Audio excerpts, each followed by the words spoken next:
think it's important to take an overall look at where we are, the context, the perspective, because we're starting to see a shift, and I want to make sure that people actually keep the shift in perspective and understand where we are in the scope of our journey through the situation. It's been 18 days since we closed down New York. I know it feels like a lifetime. I tell my daughters every day, it's only 18 days since everything closed down. It's 39 days since the first COVID case in New York. Feels like a lifetime. It's 80 days since we had the first COVID case in the United States. 80 days. Been an intense, life-changing 80 days, but that's what it has been.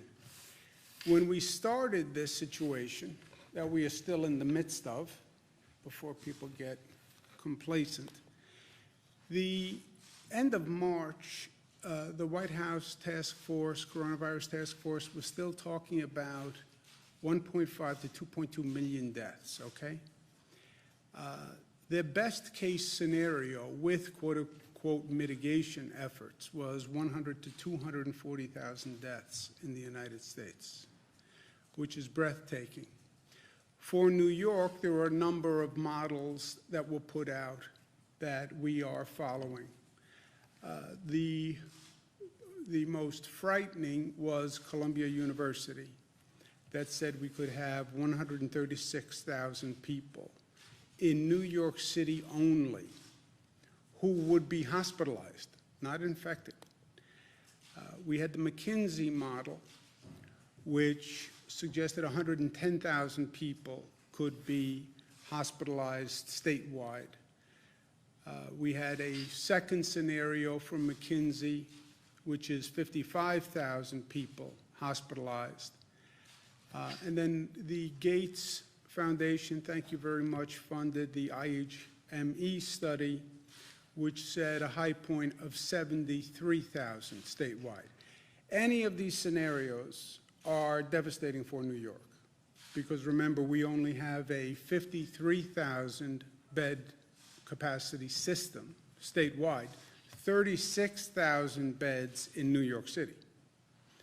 So any of these scenarios are problematic. Luckily, the current trend, if it continues, and if we continue the flattening of the curve, we're at about 18,000 people hospitalized right now. We've increased the capacity of the system dramatically. We have moved pieces around the state like never before. Our healthcare system has done a phenomenal job in doing an insurmountable task. Our federal partners, the Army Corps of Engineers, they have just really all done a great, great job. And our theory, and I believe my job as governor, prepare for the worst, hope for the best, but prepare for the worst. Now, we're at about 90,000 bed capacity in our overall system today, with everything we've done. Even the 90,000 beds, as you see, doesn't compare with the most problematic scenarios. 90,000 beds, we can handle the McKinsey moderate scenario. We don't make the McKinsey severe scenario at 110,000. I believe that 90,000, we have a plan to get to 110, converting dormitories, et cetera, but it would be a massive undertaking and a massive scramble. We do make the Gates-funded projection model. The Columbia University model, we can never. That would just be a nightmare. That is the one that keeps me up at nights, because you couldn't get anywhere near that projection. But all of the statisticians also said, look, we don't know how effective you can be at closing things down and social distancing, because we've never done it before. But they all said that's the chance to so-called flatten the curve if you actually got people to comply with all these measures. And we have never seen it done before in this country, and we don't know if you can do it. So that is the big if in the equation. And that remains the big if in the equation. You can flatten the curve. We are flattening the curve by what we're doing, and we're flattening the curve so far. We should all be concerned, especially New Yorkers. Well, we're flattening the curve. That's good news. It is good news. Well, now I can relax. No, you can't relax. The flattening of the curve last night happened because of what we did yesterday and the day before and the day before that. This is all a direct consequence to our actions. If we stop acting the way we're acting, you will see those numbers go up. And I show the projection models because we can't handle the worst case scenarios. We can't even handle the moderate case scenarios with all we've done. So it is essential that we keep that curve flattened because we don't have an option of handling the curve if it goes higher. The additional good news is the hospitalization rate does suggest that it's coming down, and we are flattening the curve. We had 200 net increase in hospitalizations, which you can see is the lowest number we've had since this nightmare started, actually. Change in ICU admissions is the lowest number we've had since March 19th or so. So all of this data suggests that we are flattening the curve so far, and the numbers are coming down so far. Number of intubations is down.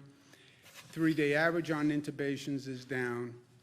So far, our efforts are working. They're working better than anyone projected they would work. That's because people are complying with them. You know, there are always two questions. Can you enact these policies? And then can you enact the policies in a way that people will follow? You know, we can enact a policy and people thumb their nose to it and continue doing what they're doing. So there has to be a social acceptance and adherence to the policy. And New Yorkers are doing that. They're acting responsibly and diligently, and we are saving lives by what people are doing today. Our expression has been New York tough because every day is tough on many, many levels. I get it. But every day that we are New York tough, we are actually saving lives. And don't underestimate this virus. I think that is a mistake we made from day one. We as the collective we as the global community. This virus is very, very good at what it does. We lost more lives yesterday than we have to date. We understand, and all the experts have said, Dr. Fauci said from day one to me, you will see the deaths increasing after the hospitalizations because the deaths increase the longer a person is in the hospital, the longer a person is on the ventilator. I understand the scientific concept. I understand the data. But you're talking about 799 lives, the highest number ever. It's gotten to the point, frankly, that we're going to bring in additional funeral directors to deal with the number of people who have passed. If you ever told me that as governor I would have to take these actions, I couldn't even contemplate where we are now. And to put all of this in perspective, I lived through 9/11. 9/11 was supposed to be the darkest day in New York for a generation. We've done everything we can since 9/11 to make sure 9/11 didn't happen again. We lose 2,753 lives on 9/11. We've lost over 7,000 lives to this crisis. That is so shocking and painful and breathtaking. I don't even have the words for it. 9/11 was so devastating, so tragic. And then in many ways, we lose so many more New Yorkers to this this silent killer. There was no explosion, but it was a silent explosion that just ripples through society with the same randomness, the same evil that we saw on 9/11. What do? We move forward and we do the work that we need to do. We're going to start an effort called New York Loves, which is going to be a coordination of all the charities and not-for-profits and foundations and people who want to help. There's been a tremendous outpouring of support from organized not-for-profits, et cetera, but also people just wanting to donate, people just wanting to help. The best effort is if we can coordinate all those resources to make sure there's not duplication and we're actually addressing the right need. So the State Department of State, Rosanna Rosato, Secretary of State, and Fran Barrett, who coordinates not-for-profits, we will coordinate all the people who want to donate and help, and we'll work with the local governments that need help. Also, let's learn the lessons of what we're going through now, because we haven't finished going through it.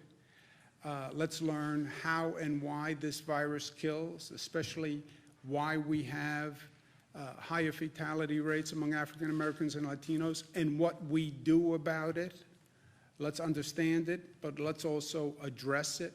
We're going to be doing more testing in African American and Latino communities with more data. We're going to open new testing sites, primarily in African American and Latino communities, with SUNY Albany, Department of Health, Northwell, collect the test results, but also collect the information that we need to come up with policies to fix this. Where do people live? Where do people work? What's their socioeconomic status?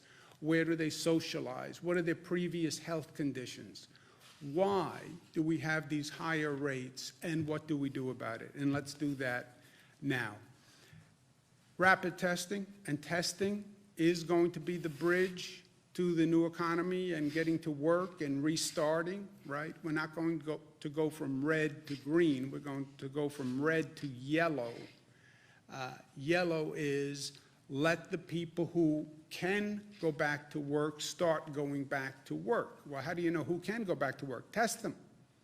You have rapid testing capacity. We have to bring it to scale. We have to bring it to scale quickly. And that's something that the state is working on, as well as the federal government. Let's also find a treatment for this disease. Convalescent plasma, which is plasma from people who were infected that can be then used to treat people who get infected. We need that plasma from people who were infected. We're starting a blood drive and asking those who have recovered from the virus to contact us and to donate blood so we can develop the convalescent plasma treatment. And there's a website on the screen that they can go to help. We also have to be prepared and stay prepared. We have to have the supplies. We have to have the right laws. We have to have the right procedures. Because remember, the 1918 Spanish flu came in 3 waves. We're on the first wave. Everybody is assuming, well, once we get through this, we're done. I wouldn't be so quick to assume that. This virus has been ahead of us from day one. We've underestimated the enemy, and that is always dangerous, my friends. And we should not do that again. There's an article in the LA Times that says the communities that have dealt with this before, like Wuhan, Singapore, are now seeing a second wave of infection. There is a theory that this virus can mutate and change and come back. So this is not, we're in a battle, right? But this is about a war, and we're only on one battle here. Even once we get through this battle, we have to stay prepared for what could come down the road. And we also have to start to repair the immense damage. Before you start talking about restarting the economy, you're going to have to address the damage that is done to society today, which is intense, the economic damage. People who are now living in poverty. I mean, people have been without a check, without a job for weeks. And most people in this state live paycheck to paycheck. And all of a sudden, the paycheck stops. We're doing everything we can on the unemployment benefits and increasing the unemployment benefits, but you have families that are in true economic hardship and are impoverished because of this situation. What do we do with the housing market? Our healthcare system, we have pushed to the max. We have pushed people to the max. We have pushed facilities to the max. We have beds in lobbies, in conference rooms, in hallways. I mean, we did what we had to do to be ready, but we have done a lot of damage in the midst that has to be undone. So that's something that we're working on immediately. And we need the federal government to be responsible, and we need the federal government to pass legislation that helps. We have to stabilize state and local governments across this country. New York State has had the highest number of cases by far and away. Our costs have been the highest in the country. The past legislation that was enacted, we were told would bring $6 billion to health care. When we did our state budget a couple of weeks ago, we believed what they said, and we thought we were looking at $6 billion in health care funding. Turns out, when we actually read the language, it was about $1.3 billion to the state of New York, which is much different than $5 or $6 billion. And the funding disqualified 1/3 of New York's Medicaid recipients, which nobody said. You know, and to our federal representatives, I spoke to Senator Schumer, I spoke to Senator Gillibrand, this is no time for politics. This is a time to enact the legislation that actually addresses the need. And I was in Washington for 8 years. I get how the political process works in Washington, not here and not now, my friends. We also have a significant mental health issue that comes with what we've done, the isolation, the disorientation. It's a growing problem. We have a growing problem with a number of domestic violence cases. If you need help during this highly stressful period, and I suspect more people need help than acknowledge that they need help, we have a support hotline. We have thousands of people who have volunteered to help, and people should reach out and ask for it. We have to stay ahead of this virus. We're watching Rockland, Nassau, and Suffolk. The numbers have come down in New York City. But you look at the concentric circles around New York City, the natural spread, the natural concentric circles are towards the suburban communities, Westchester, Rockland, Nassau, Suffolk. Westchester, we've had problems already. One of the first hotspots in the nation was New Rochelle in Westchester. Now we're seeing numbers creep up in Rockland, Nassau and Suffolk. The numbers are creeping up, so we're watching those areas next. We sent additional equipment last night. And the overall point is, look, you stay at home and you save a life, period.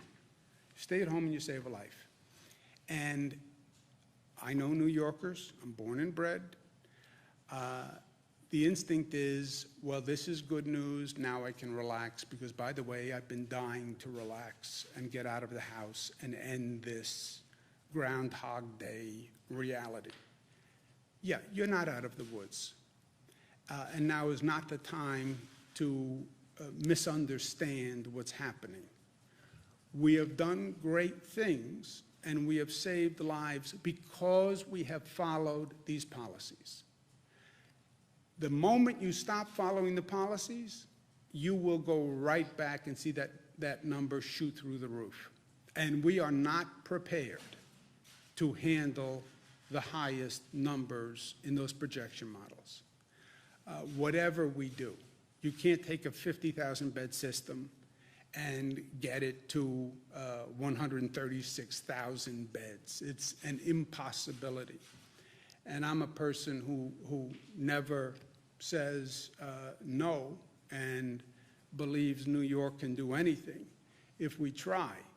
I'm telling you, we have to keep that curve flat. Today we can say that we have lost many of our brothers and sisters, but we haven't lost anyone because they didn't get the right and best health care that they could. The way I sleep at night is I believe that we didn't lose anyone that we could have saved. And that is the only solace when I look at these numbers and look at this pain that's been created. That has to be true. And that has to continue. And that is a function of what each and every one of us does. So, New York tough? Yes, we're tough. But tough means we're smart, we're disciplined, we're unified, and we're loving. And if you don't want to stay home for yourself, stay home for someone you love, right? That's what the stay-at-home campaign is all about. You want to have reckless disregard for your life? It's not about your life. It's about the healthcare worker who will have to treat you in the emergency room. It's about the vulnerable person who you infect, who you could kill by your actions. Sometimes it's not about you, right? It's not about me, it's about we, and that's where we are. Questions? Do we need nursing homes just for COVID patients? I'm sorry? Do we need nursing homes just for COVID patients? No, I don't think we have. We're not planning nursing homes for COVID patients. Governor, millions of people are applying for unemployment nationwide and hundreds of thousands here in New York. We've gotten consistent reports that they can't get through to operators at the New York State Department of Labor. This has been going on for weeks. What sort of assurances can you offer residents that they can get these benefits, particularly in times of economic hardship? Yeah, look, the technology at the Department of Labor, the system just crashed because of the volume, right? It's one of those unanticipated consequences of a situation like this. And again, Jesse, nobody's been here before. We'll learn for the next time, but yeah, you have a government shuts down the private sector economy. You have millions of out of work. The next shoe to drop is going to be millions of people call in for unemployment benefits, crashing the system.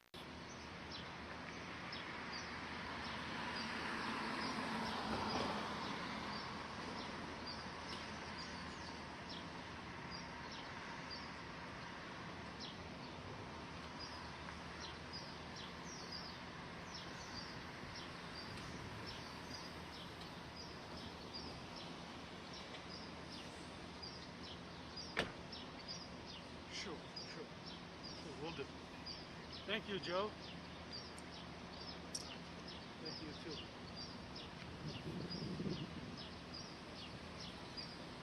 Bypasses any phone certification. The phone certification was important because you want to make sure that people who are doing everything we can. The good news is whenever you sign up, your benefits are going to be retroactive. You will not have received the check. I get that, and that's causing anxiety. But it's not like you're not going to get the same benefit because you didn't get through on Monday and you didn't get through until Thursday.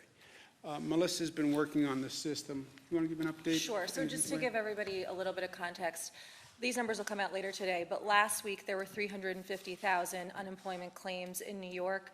Going back to March 9th, we're at 810,000 unemployment claims. So far, 600,000 of those claims have been successfully processed, so you've got over 200,000 that are still in partial status. What happens is you go online, you fill out the application. If you fill out the application in full, you're done. If you leave any of the fields blank, what's been happening is they tell you call the system. So you call the system to follow up. That's what then caused the crash in volume, and then the system goes down. As the governor said, we've been working with Google. Today, between 5 and 7 p.m., the system is going to go down to reboot. 7 o'clock, the new application goes online. It's streamlined. There are fewer questions. And once you get to the end of that, if you successfully fill it out, it's going to say you're finished with the application process. If there's any information that's left blank, it's going to say, don't call us. We will call you within 72 hours. And DOL, as the governor said, now has 1,000 people on the phone lines. They're going to be reaching out directly to the people so that people don't have to go through this infuriating process of calling and getting busy signals and thereby collapsing the system. So Hopefully, starting today, after 7 o'clock, the system will be much better streamlined, but as the governor said, it's a volume issue that we've never experienced. Last night you acted to freeze the pay of state workers. Can you talk about why you decided to do that, and also where do you derive that power to essentially break the union contract? Yeah, I'll ask Rob Mahika to speak about the financial stress that the state is under. But look, so many of these things we've never seen before. We have never seen the financial devastation done to the state budget the way it has happened here. Again, in my lifetime, we go back to 9/11, which was the catastrophic event. This is more devastating to the New York economy and New York budget, which is just a function of the New York economy, than 9/11 by far. But Rob, do you want to speak to the question, Karen's question? Sure. Just look at it in the context that we're talking about. We're looking at a revenue shortfall of between $10 to $15 billion, and those numbers are trending more towards the middle of that right now. Look at a context of where we have 50% of the workforce is staying at home, just of the state workforce. As Melissa just mentioned, over 800,000 new unemployment claims in the past 3 weeks. And we frankly don't have the money, right, to make these payments. So we think at this time it makes sense to take a pause. The 2% raises don't go in effect for at least 90 days. At 90 days, we'll review it. Once we have a better picture of what the state's fiscal picture looks like, we've been asking the federal government to provide assistance to the state. If you look at a lot of the labor unions recognize the state only has a certain amount of resources, trying to prioritize those resources right now to fund the healthcare crisis. In between now and then, let's take a break and let's see if the federal government is going to step up, provide the state with more resources to deal with the revenue shortfall, and then we can deal with those commitments. To your question on where does the state have the authority, within the pay bills for each of these contracts, when the legislature passes them, there are provisions in there to allow for withholds of these payments. So that's what we're relying on right now. And again, we will relook at it in 90 days once we have a better perspective. Excuse me 1 second, Nick. Just let me follow up on that, Karen. Look, life is options, right? You have a $10 to $15 billion shortfall. What are you going to do about it? I can't just sit here and say I'm efficiently operating the state when I know we don't have money to pay the bills that we're incurring right now. The options are you could do layoffs of state workers, option A. Option B, you could buy some time with freezing the raises to state workers. I choose option B rather than laying off people, which would only add to the unemployment claims, the stress, the hardship. Let's freeze the raises because that's better than losing your job. And let's see if the federal government actually does what they said they've been going to do for the past several weeks, which is pass legislation that understands the level of the crisis and gets the state some funding to stabilize our finances. Just how many Go ahead, people? Nick, I'm sorry. Oh, no, just for Rob, just how many people or workers does this affect? It's about 80,000. And how much is it calculated that it'll save? There's been reports that it's like 3.5. About no. $50 million for the 90-day period. Governor, where are we on the antibody test, and do you plan to, share that once it gets approval with New Jersey and Connecticut to coordinate a testing protocol as part of your getting back to Yeah, work we are plan? doing the antibody testing as we speak. State Department of Health has an approved antibody test. It's now about bringing it to scale. It's all of these testing protocols, they all basically exist. None of them are at scale, and that's the next challenge. How do you get rapid testing, 15-minute test to scale, right? We need millions of them. We have roughly a workforce of about 8 million people. You want people to go back to work. How many of those 8 million can you test on the rapid testing? How many can you test on the antibody test to see if they were infected? How many can you treat on the convalescent plasma protocol, which we're asking for blood donations? So all of them, it's a question of coming to scale. These are not government-run programs. They are basically private sector-run programs. So we're reaching out and working with private sector companies who could bring these tests to scale in New York. Whatever we do, I try to do with New Jersey and Connecticut. Again, because this is not a New York-centric situation. This is a national situation. The best I can coordinate is by doing it regionally with New Jersey and Connecticut. And we talk about the tri-state metropolitan area. The workforce comes in to New York City, New Jersey, and Connecticut. There's a lot of sharing among those three states. So whatever we try to do, we try to do together. And we are doing this. Like in terms of. Same like, thing, who same gets thing. I tested? spoke to Governor Lamont and Governor Murphy about it yesterday. Governor, I know we've gotten some contributions from other Hold on, states. next one second. Go ahead, I'm sorry? How are the census efforts going with everything going on? Are you confident that New York State will have a complete count, so to speak? I'm not confident that any state would have a complete count in this environment. I mean, just think about it. You're doing a census in the middle of this environment. You're knocking on doors, trying to make contact with people. After everything they hear is, don't make contact with a person who you don't know. So it's an extraordinarily difficult time to be doing the census. And I don't know what we're going to get. But that's not a New York issue, really. That's a national issue. But I think it's highly problematic. Is there any theory as to why there are an increased number of cases on Long Island and in Rockland County? A lot of New York City residents, when this surge started, fled out east to their second homes. Is that part of the reason why there's an increase? I think if you look at the numbers, forget the second home theory. It's going to be people from Suffolk come into work into New York City. People from Rockland come into work in New York City and have been, it's a suburban community. Parts of Rockland and Suffolk are bedroom communities, so to speak, for New York City. So that's going to far outweigh any second home theory, just in terms of numbers. Nick? I know the state's gotten some support from other states when it comes to ventilators and medical equipment, but is there anything new on that consortium that you had first discussed? Look, when we talk about preparedness, this was, and I don't want to get into a retrospective when you're in the middle of the game, right? Because we're still in the middle of the game. So it's not the time to start to do a retrospective on how the game was played when you're in the middle of the game. Let's just play together. Let's finish the game, and then we'll talk about what could have been done differently or should have been done differently. But, excuse me one second. We're in the middle of the game, and the game is going to go on for a period of time, and there may be another game right after it if any of these rumors about second wave are true, or the Spanish flu, second, third wave. The supplies, the equipment, is a real issue to address. Now, there's different ways to do it. The federal government, the president said, federal government's not a shipping clerk for states.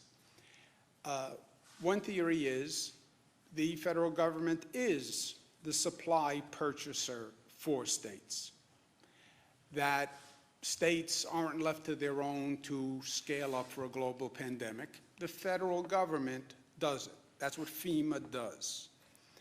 I come from a strong federal government background.